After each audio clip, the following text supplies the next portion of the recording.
"You're not invited to party this year," my mother-in-law Barbara announced with a satisfied smirk, stirring her coffee in my kitchen like she was stirring up trouble.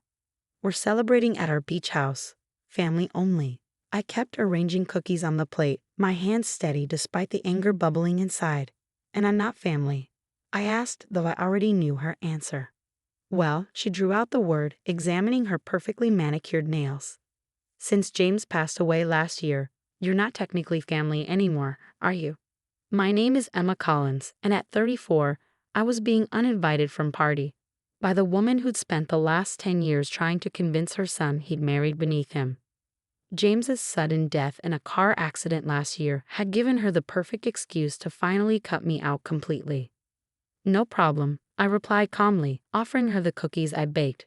She declined with a dismissive wave. "I'm glad you understand," Barbara said, standing up. "The beach house has been our family tradition for generations. It wouldn't be right to have outsiders there." As she left, I noticed she deliberately spilled coffee on my new tablecloth. Classic Barbara, always leaving her mark. What she didn't know was that I'd already heard about their party plans through my sister-in-law Kate, who still kept in touch despite her mother's disapproval. More importantly, I knew something Barbara didn't. Their precious beach house was up for sale. The property had belonged to Barbara's brother, Uncle Joe, who'd maintained it for years while Barbara's family enjoyed it for free. But Joe had run into financial troubles and the house had been quietly listed for sale last month. Barbara had no idea. Joe was too embarrassed to tell her. I discovered this by chance while browsing real estate listings. The beautiful Victorian-style beach house, with its wraparound porch and private beach access, was being sold for a fraction of its worth. Uncle Joe needed a quick sale to avoid bankruptcy. That evening, I called my real estate agent. "Jenny, remember that property I asked about? I'm ready to make an offer." "The beach house? Are you sure, Emma? It needs quite a bit of work." I smiled, thinking of all the summers I'd spent there with James, watching Barbara criticize everything from my swimwear to my beach picnics. "I'm sure. Make it a cash offer, slightly above asking. And Jenny? Make sure it's handled discreetly." The next week passed in a blur of paperwork and phone calls. Uncle Joe accepted my offer immediately, grateful for the quick sale and the premium I paid. He only had one request. "Please don't tell Barbara it was you. She'll never forgive me for selling it." I agreed, though I knew the truth would come out eventually. That was part of the plan. As party approached, Barbara's social media was full of posts about the upcoming exclusive family celebration at the beach house. She even tagged me in a few photos of previous years, with captions like "missing our old traditions, but excited for new beginnings with real family only." Kate called me, furious. "Mom's being horrible about this. She's even invited James' ex-girlfriend from college. Said she was more family than you ever were." I listened to her rant, feeling surprisingly calm. "It's fine, Kate, really. I have my own plans for Christmas." "Still," she sighed, "it's not right. That house holds so many memories for all of us, including you and James.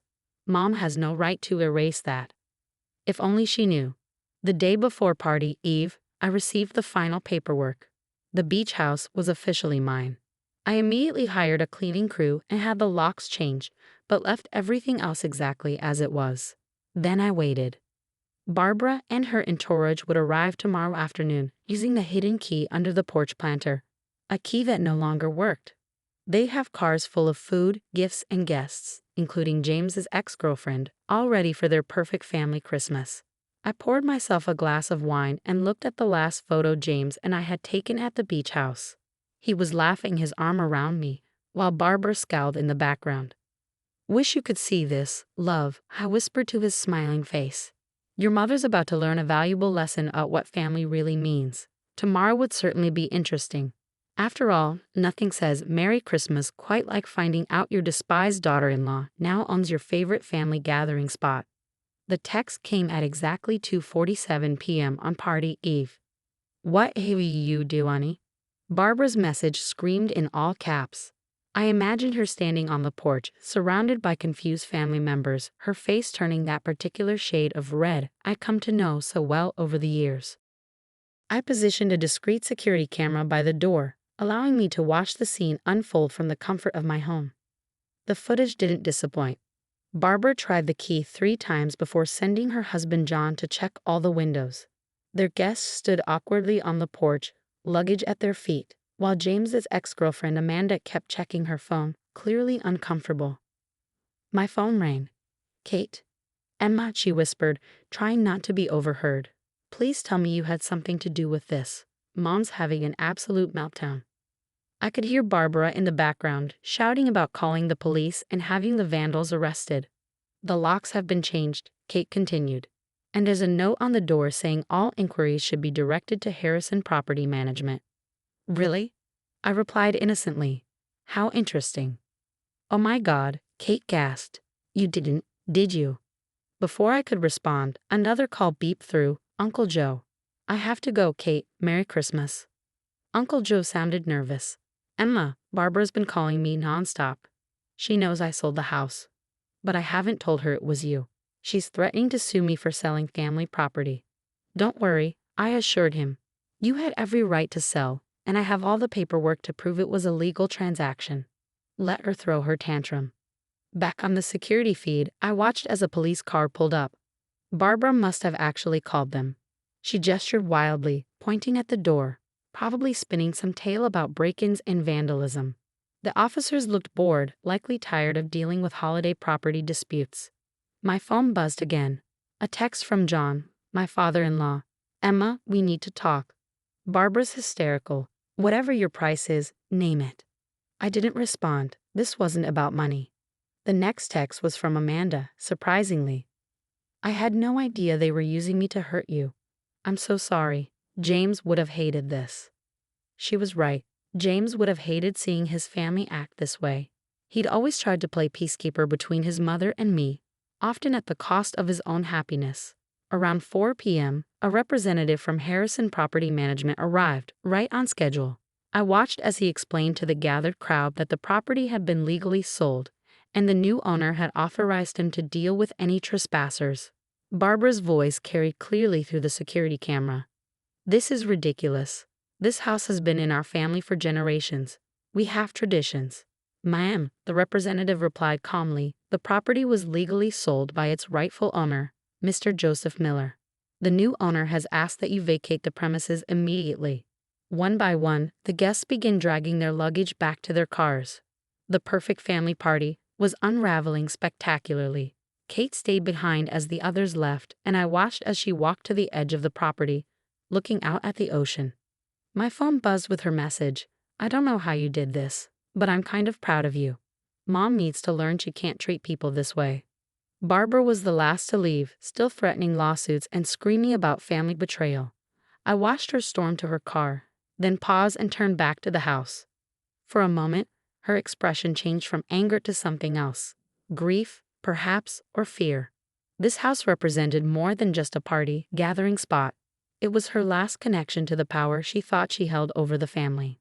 As twilight settled over the beach house, I received one final text from Barbara. "You may think you've won, but you'll never be family. James would be ashamed of you." I looked at the photo of James on my mantle, remembering how he proposed to me on that very beach, despite his mother's objections. How we'd spent every summer there, building our own traditions in spite of Barbara's constant criticism. "No, Barbara," I whispered, pecking my response. "James would be ashamed of you." I pressed send and turned off my phone. Tomorrow was party day, and I had plans for the beach house. Plans that would show Barbara exactly what family really meant. But that would have to wait until morning. For now, I sat back and watched the sunset through my security feed, knowing that somewhere, James was probably laughing at his mother finally getting exactly what she deserved. Party, morning dawned bright and clear. I drove to the beach house early, armed with boxes of decorations and a plan. As I pulled up, I saw Kate waiting in her car. "I figured you'd come," she said, getting out and grabbing a box from her trunk. "Need help decorating?" I smiled, unlocking the door. "How did you know?" "Because I know you," she replied. "And this isn't about revenge, it's about something bigger." Together we spent the morning transforming the beach house. We hung lights, set up a party, tree, and filled the kitchen with the smell of baking cookies, just like James and I used to do. By noon, everything was perfect. Then I sent out the text, not to Barbara, but to everyone else. To Uncle Joe, who'd maintained his house for years while Barbara claimed it as her own. to James's cousins, who'd been excluded from family gatherings because they defended me after his death, to the neighbors who'd watched Barbara's reign of superiority over the years. Party, dinner at the beach house, 4 p.m., everyone welcome. The responses flooded in immediately. People Barbara had hurt, excluded, or dismissed over the years all accepted with enthusiasm. Even Amanda, James's ex-girlfriend, sent a heartfelt message. Can I still come? I'd love to be part of a real family gathering. By 4 p.m., the beach house was filled with laughter and warmth. Uncle Joe brought his famous eggnog, tears in his eyes as he thanked me for preserving the house's spirit. The neighbors brought dishes they'd never dared share at Barbara's exclusive gatherings. James's cousins hung ornaments they'd kept from childhood celebrations before Barbara had deemed them not good enough for family events. Kate circulated photos she found in the house's attic. Pictures from before Barbara's time, when the beach house had been a genuine gathering place for everyone. This is what it was meant to be, she said, showing me a yellowed photo of a crowded party, dinner from decades ago. Around 5 p.m., we heard cars pulling up outside.